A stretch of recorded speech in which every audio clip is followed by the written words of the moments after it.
basket lah gua di situ. Ketika main basket, nah rupanya di situ ada yang nonton dan itu yang menjadi awal cikal saya ngelatih di Pevers SMA 5. SMA Negeri 5 ya? Ya, ternyata itu anak SMA 5. Oke. Jadi awalnya dari situ ya? Awalnya dari situ, jadi kampung nih. Dari kampung, dilihat sama orang. Dilihat sama orang. Akhirnya ditawarin untuk ngelatih di SMA Negeri 5. SMA 5 di Kota Bogor. Iya. Belum ada niat untuk jadi pelatih yang maksudnya bersertifikasi atau apa, nggak ada tuh. Tapi ada salah satu orang itu menawarkan ke saya untuk penataran pelatih tingkat Jawa Barat tahun 1996 di Bandung, dan itu dibiayain sama orang itu, dan itu menurut saya penataran yang paling bagus karena benar-benar detail dan sampai benar-benar habis, sampai benar-benar ini loh basket tuh kayak begini gitu. Jadi tahun 97 itu pas kerusuhan tuh, saya itu dalam keadaan ngelatih Trisakti tuh. Oh gitu mas? Iya. Waduh. Jadi waktu itu dardor tuh saya ada di kampus dalam tuh. Iya. Itu beneran tuh. Waduh.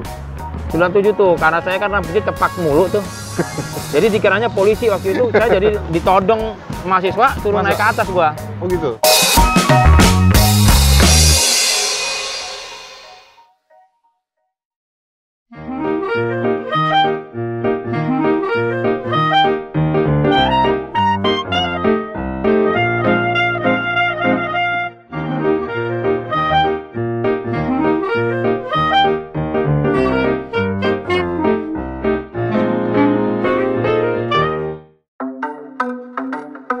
Balik lagi dengan gue Denny Kusnama di channel gue Denkus Channel. Konten kali ini Om Giting, omongan gak penting, kehadiran sosok coach basket di Kota Bogor yang sudah melegenda, sudah terkenal sekali, yaitu Mas Hengki. Apa kabar Mas? Baik. Baik Mas ya. Oke. Ini sebelumnya ngucapin terima kasih banyak Mas untuk waktunya Mas Hengki. Sudah mau meluangkan waktu di sela-sela dalam melatih basket, udah meluangkan waktu untuk diajak ngobrol di channel saya Mas. Namanya Om Giting Mas. Omongan nggak penting. Tapi insya Allah mudah-mudahan isinya daging semua nih. Seperti itu. Nah Mas, sebelum lebih jauh ngobrol, Mas Hengki ini kan sosok pelatih basket khususnya di Kota Bogor yang saya tahu Mas. Khususnya di Kota Bogor. Ya. Kalau bicara sebelum saya ngobrolin lebih jauh tentang karir Mas Hengki di pelatih basket itu yang saya tahu, wah sudah banyak prestasinya sudah banyak sekali Mas ya. Terus juga pengalaman dalam memegang sebuah tim dari pelajar, klub sampai dengan perusahaan sudah pernah pegang. Tapi pengen tahu awal mula sebelum terjun ke basket Mas Hengki itu sebenarnya apakah pemain basket dulu atau gimana Mas, boleh diceritain nggak? Oke, makasih waktunya. Jadi sebelumnya memang pernah bermain basket. Ya, saya bukan berasal dari Jawa Barat, khususnya Bogor ini. Saya berasal dari Kediri. Saya dulu pernah main di sebuah klub di Kediri. Oke. Jawa Timur. Ya, di Jawa Timur. Cukup lama juga lah. Sekitar kurang lebih ya mulainya dari SD kelas 6. Mulai awal main basket? Mulai dari kelas 6 dan dengan klub-klub itu aja sampai SMA kelas 3 selesai. Oh, di Kediri itu Mas ya? Di Kediri. Sampai terus, SMA selesai? Terus tiba-tiba saya hijrah ke Bogor karena liburan aja sebetulnya. Oke. Liburan. Lulus SMA tuh ya? Ya, lulus SMA. Iya. Udah lebih lulus SMA. 1 tahun di sana, lulus SMA kan tahun 93, 94 1 tahun di sana, baru tahun 95 saya ke Bogor. Tahun 95 saya ke Bogor. Ke Bogor tuh ceritanya saya cuma main aja ke rumah tante. Oh gitu?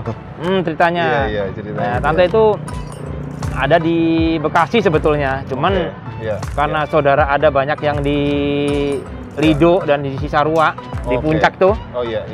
Akhirnya saya lebih fokus tinggal ke sana. Nah, awalnya adalah tadinya mau sedikit ngilangin hiruk pikuk bermain basket.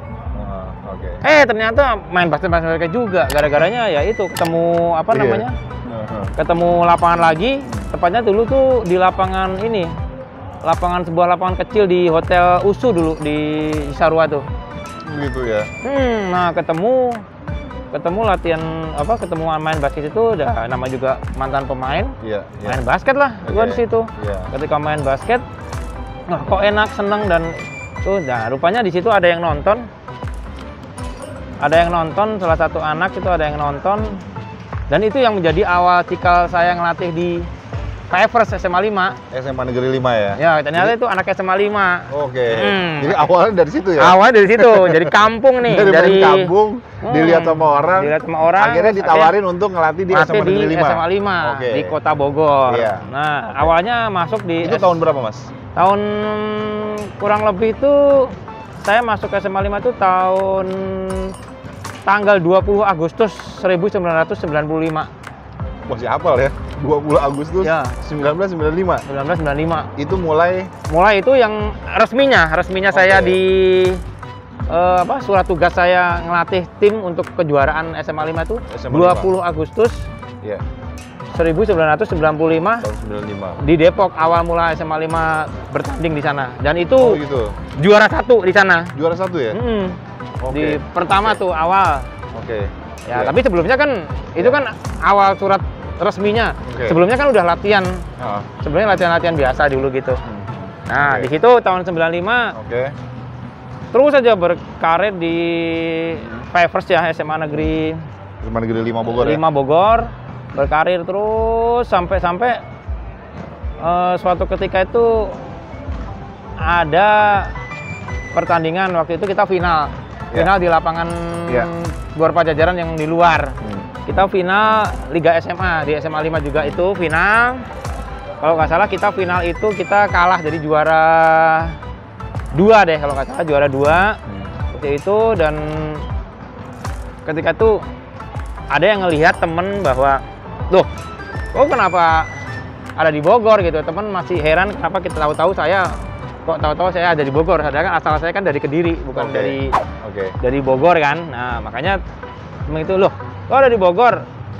Gimana kalau kita ini masih ngelanjutin jadi pemain? Saya bilang, waduh, kok gue di sini kan pengennya refreshing, kenapa masih jadi main lagi gitu kan? Nah, akhirnya itu dan akhirnya karena umur terakhir itu waktu itu tahun 75 itu terakhir tuh masih masuk tuh Praporda Kabupaten Bogor. Ikutlah saya di seleksi di situ di Kabupaten Bogor dan alhamdulillah seleksi di Kabupaten Bogor itu alhamdulillah bisa masuk tim di Kabupaten Bogor. Itu tim apa tuh, Mas? Untuk Praporda. Praporda. Berarti waktu itu Mas Engku usianya berapa? Waktu itu tahun 95 tuh. Aduh. Lupa lagi nih, udah terlalu tua nih. Praporda itu minimal batas usianya berapa sih, Mas? Ya waktu itu saya 75 itu terakhir ya, sekitar Praporda itu kalau nggak salah 20-an lah ya. 20-an ya. Masih muda ya. Oh, jadi waktu itu ikutan Praporda untuk mewakili Kabupaten Bogor. Mewakili Kabupaten Bogor. Dan posisi sudah melatih SMA Negeri 5. Masih udah melatih basket SMA 5. Nah, di situ awal mula main terus setelah itu saya main di Porda. Itu Praporda itu juara 2 juga, medali perak ya. Final apa tuh, Mas? Kota Bogor. Oh, Kota Bogor. Kan itu Praporda kan, jadi Kota Bogor, Jawa Barat kan. Jawa Barat kan. Jawa Barat. Nah, beda 1 poin waktu itu kan. Nah, itu kalau nggak salah mainnya di Cianjur. Tahun 96. Pordanya mau 96 tuh, Prapordanya 96. Nah, setelah selesai itu masih sesuai aktivitas seperti biasa, ngelatih Pavers SMA 5. Nah, terus nggak ada tujuan, maksudnya untuk jadi, nggak ada sih, sebenarnya belum ada niat untuk jadi pelatih yang maksudnya bersertifikasi atau apa, nggak ada tuh. Tapi ada salah satu orang itu bukan temen ya, semacam pemilik klub waktu itu. Jadi klubnya mungkin nggak akan saya sebutkan klubnya siapa. Pemilik klub itu dia menawarkan ke saya untuk penataran pelatih. Penataran pelatih tingkat Jawa Barat tahun 1996 di Bandung. Oke. Nah, kebetulan waktu itu yang natarnya, kalau nggak salah saya masih ingat, yang natarnya itu dari Filipina, Master Huang Pinci. Selama 10 hari saya di sana, penataran 10 hari. pelatih. Dan itu dibiayain sama orang itu.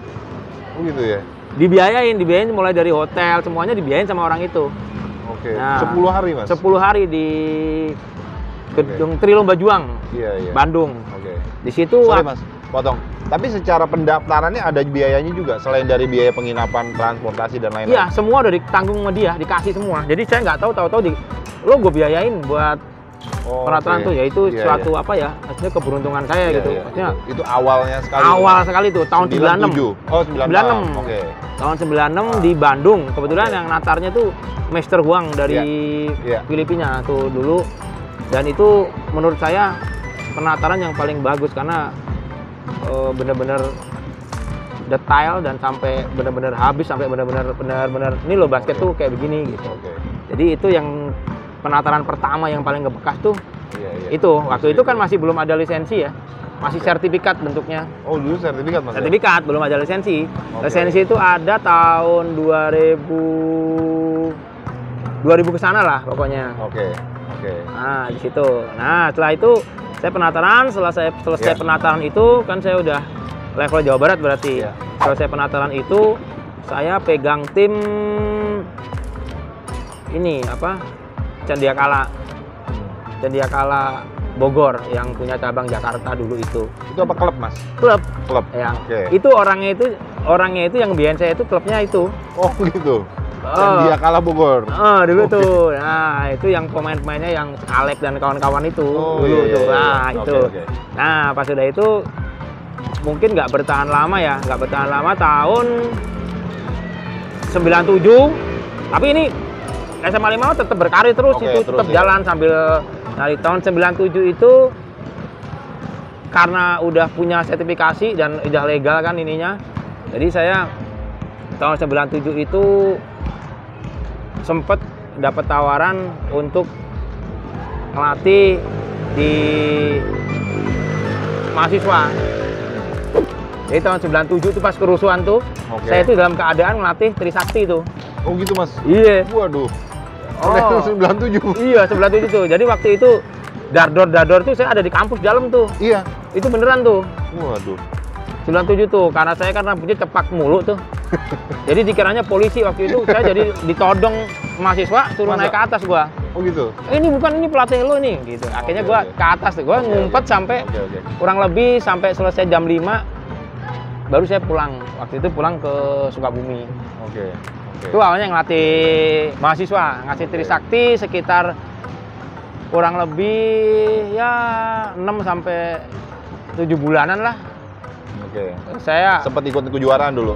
Trisakti, Sakti Mas. sempat ikut Sempet kejuaraan, tapi nggak menghasilkan apa-apa itu. Oke. Nah, terus nggak lama saya dapat tawaran lagi Iya. Usahid Usahid. di Supomo, Jakarta, Iya, iya. di Pancoran itu. Jadi Usahid, dan Usahid itu lumayan berprestasi di situ. Oke. Di tingkat mahasiswa di DKI lumayan lah. Waktu itu saya pegang Usahid di Usahid, tapi tetap bolak-balik Bogor, Jakarta, sampai akhirnya si di Usahid itu kurang lebih 3 tahunan lah, sampai awal tahun 2000. Oke. Awal tahun 2000-an lah. Setelah itu saya memutuskan untuk ngelatih mahasiswanya di AMK, Oke.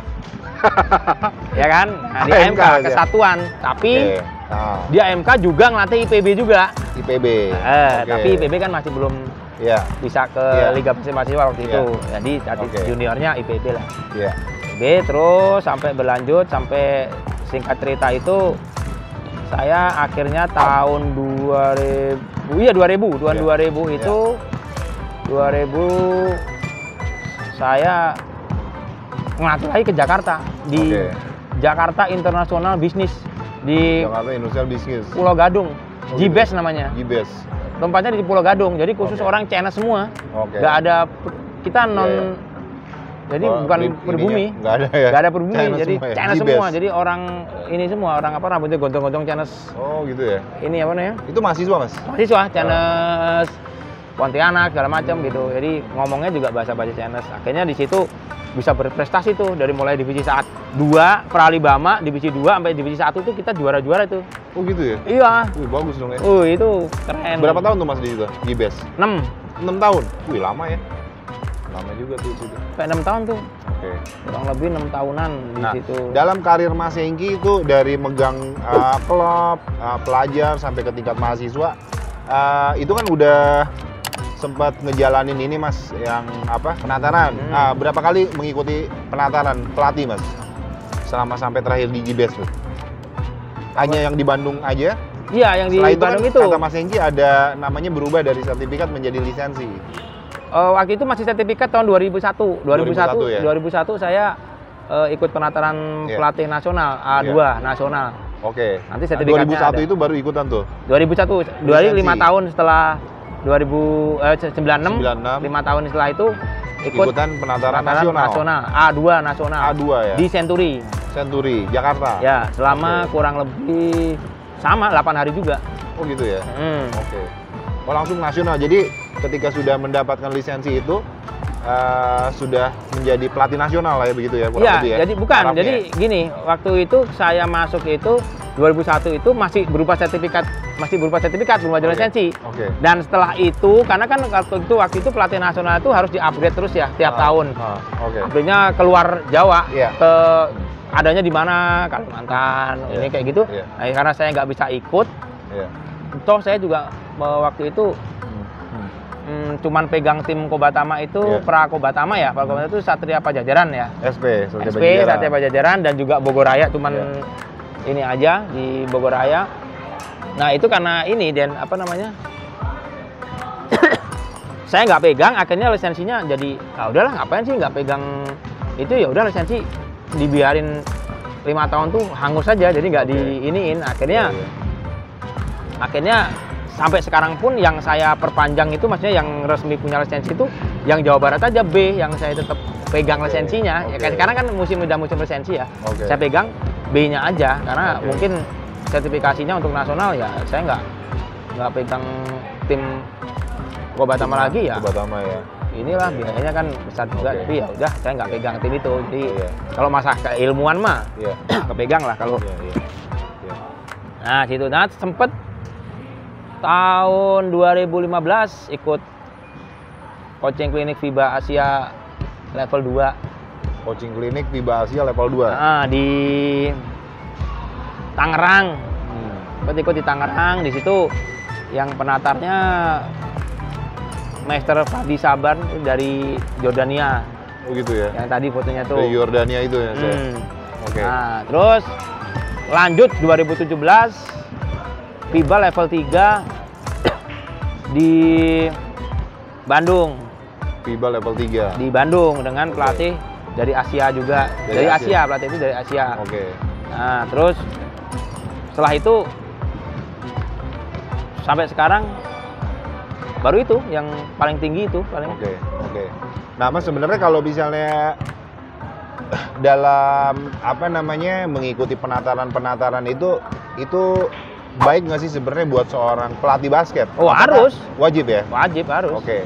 Sebenarnya manfaatnya apa sih Mas kalau ikutan penataran itu selain daripada kita sudah memiliki lisensi nih loh. Saya udah punya lisensi, selain daripada itu Mas. Ya kan Yang kita dapat. basket tuh kan nggak itu aja, jadi harus Oke. upgrade. Oke. Terus kita juga tahu negara-negara lain tuh kayak gimana. Oke. Jadi kita bisa wawasan bandingin, terbuka wawasannya lah ya. lebih terbuka lagi. Oke. Terus apalagi kalau udah FIBA kan Iya.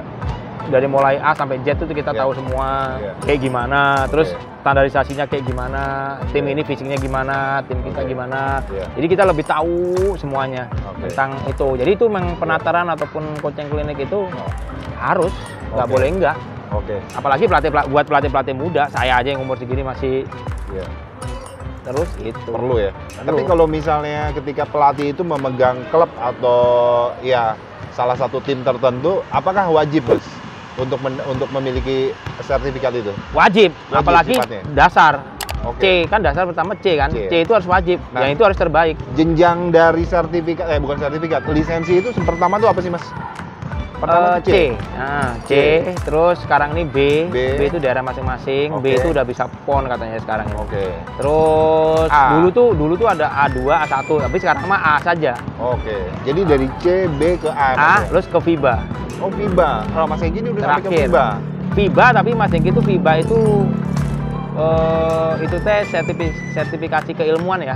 Sertifikasi keilmuan tuh keilmuannya FIBA, saya FIBA tapi saya tidak ikut sertifikasi. Saya harusnya kan ikut sertifikasi lisensi kan. Harusnya harus ikut itu, tapi saya nggak ikut itu. Jadi ikut keilmuannya aja, FIBA 1 sampai 3. Iya. Oke. Udah lunas tuh. 1 sampai 3 tuh. Jadi udah inilah Mas ya. Semua segambreng pengalaman dalam hal prestasi dari sertifikasi, dari sampai dengan memegang tim. Tadi kan sudah disampaikan Mas. Nah, kalau boleh diceritain nih Mas, selama Mas Enggi ngelatih basket dari awal sampai dengan sekarang ada pengalaman yang tidak terlupakan nggak Mas? Banyak ya. tuh. Salah satunya Mas. Ya salah satunya yang membanggakan Mas Enggi mungkin selama melatih karir Mas Enggi. Ya memang tuh kalau Liga SMA nggak usah dibilangin ya. Oke. SMA itu udah pasti saya itu punya prestasi sampai cewek ya, apalagi sekarang ada DBL kan. DBL itu ceweknya SMA 5 itu putri tahun 2017 itu kita champion Jawa Barat tuh. Oke. Champion Jawa Barat ya. Ya, dan pemainnya kayak Namira segala macam itu pemainnya dia bisa sampai ke Amerika 2 kali tuh si Namira tuh. Oke. Begitu ya? Iya, ikut camp 2 kali tuh All Star ke Amerika sampai 2 kali. Itu dia apa? SMA? Klub DBL.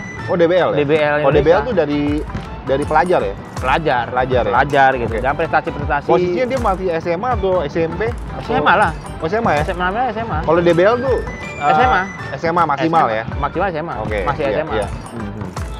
Itu prestasi SMA yang berkesan sih sebetulnya waktu pegang Liga Basket Mahasiswa. AMK itu sebenarnya yang pegang. Ya kan? Kita sempat juara 2 kali tuh. Iya, betul. AMK Mas ya? Iya, AMK sempat juara 2 kali tuh meskipun di divisi 2 dan divisi Pralibama dan divisi 2. Nah, awal pertama kali memegang AMK tuh gimana tuh Mas? Awalnya saya apakah memang dari anak-anaknya memang sudah terbentuk? Apakah dari nol target dari manajemen ingin seperti apa mempush Mas Enggi sehingga Mas Enggi pikir putar otak? Agak, yang pasti mah ya yang cerita, pasti Mas. mah saya tuh kalau dapat tim tuh nggak pernah dapat tim yang langsung bagus. Oke. Jadi semua harus dididik dari nol. Wah, ini luar biasa nih. Menarik. Rata-rata kan orang mau ngelatih, wah ini udah oke nih. Enggak. Saya mau. Kalau Mas Enggi justru kebalikannya ya? Kebalikannya. Jadi kita ini selalu dapat pemain yang nol dan kita didik. Tapi keuntungannya adalah kalau pemain dari nol itu kita bisa dia tuh nurut apa aja gitu. Betul. Beda sama pemain-pemain yang memang udah jadi atau apa gitu. Mungkin saya ngaturnya rada susah. Nah, mungkin itu kali yang bisa bikin pemain itu bisa jadi bagus. Contohnya Fivers SMA 5 banyak pemain-pemainnya yang main di IBL sampai sekarang. Banyak. Tahun sekarang 2 orang main di IBL. Tahun ini? Iya. Oh gitu ya? Iya, Dio di Lovre, Surabaya. Abiu di Pelita Jaya. Di PJ. Oke. Jadi banyak pemain-pemain emang itu pemain yang dari nol semua dulunya. Oke. Dari dasar sekali gitu. Tapi ngomong-ngomong, Mas Enggi awal berkarir kan di SMA Negeri 5 sampai dengan tahun 2021 masih ngelatih Mas di SMA 5? Saya masuk SMA 5 tahun 95 dan kemarin tahun 2000 itu pas genap 25 tahun ulang tahun Perak. Wow. 25 tahun. 25 tahun Perak. Ini sekarang masuk ke 26 nih. Oh, jadi masih sampai sekarang sampai sekarang masih dan pemain-pemainnya dan itu udah mencetak pemain-pemain sampai dengan mantan pemain IBL udah banyak Mas. Alhamdulillah pemain bangun dari mulai Famiga Michel. Oke, Famiga Michel. Lukman Adianto. Namira. Oh, cewek ya? Cewek. Itu Kobanita dong. Ini dia di Surabaya Fever sekarang. Oh gitu ya. Oh, dulu kan Kobanita, sekarang dia di Surabaya Fever. Ini apa namanya? IBL juga. WNBL. WNBL. Oke. WNBL ceweknya. Iya, iya. Dia di Surabaya Fever sekarang. Iya, iya. Kemarin baru kesini, baru pulang. Kemarin ikut latihan. Tahu-tahu itu kalau lo ya ini bisa kemarin tuh minggu kemarin sini latihan ya, ikut sini. Iya. Nah Mas, tentunya kan kalau misalnya, oke lah katakanlah dari sosok pelatihnya udah oke nih. Tapi dari anaknya sendiri nih, misalnya harus juga mendukung untuk mendapatkan prestasi tertentu. Katakanlah seperti Mas Hengki bilang, untuk menjadi seorang pemain IBL. Apa kiat trik dari Mas Hengki untuk pemain sekarang Mas? Untuk pemain. Ya. Apakah dia hanya harus, anak ini harus memiliki talenta, harus memiliki bakat. Kalau dia nggak punya bakat ya susah. Apakah menurut versi Mas Hengki seperti apa untuk menjadi pemain basket yang sukses? Enggak juga sih. Itu si siapa namanya? Kayak Abiu itu kan tadinya ikut SMA 5 itu dia cuman tinggi aja. Oh gitu Mas ya? Jadi dia tuh di SMA 5 itu dilatih sama saya pertama datang tuh. Latihan sehari, sakit seminggu. Sampai gua samperin ke rumahnya. Ini gimana nih Bu anak kok kayak ini? Itu latihan sehari, sakit seminggu. Ya, lu tanya aja ke anaknya itu kalau gitu sama. Nggak kuat karena dia nggak kuat. Nah, tapi sampai akhirnya di SMA 5 itu dia dijulukin bahwa karena dia tinggi, ya udah lo jadi orang-orang sawah aja. Maksudnya lo cuma ngeblok-blokin orang aja. Biar supaya orang defense nggak bisa masuk atau apa. Sampai akhirnya ya udah kamu harus bertahan di sini, belajar sampai dari mulai latihan sehari, istirahat seminggu, sampai lo latihan tapi nggak istirahat terus sampai sekarang. Dan akhirnya kapan itu dia saya titipin ke temen yang di Perbanas tuh. Sekarang ini alhamdulillah diambil sama PJ. Iya. Jadi apa namanya kalau dipetik dari cerita Mas Hengki, yang penting kemauan keras dan niat dia untuk tetap terus berlatih Mas ya. Ya, yang udah telaten, ulet. Kalau itu sebenarnya itu kalau pengen sukses tuh satu tujuan seperti halnya saya. Saya selamanya ya basket aja udah. Nggak kemana-mana. Kerja pun juga tidak. Oke.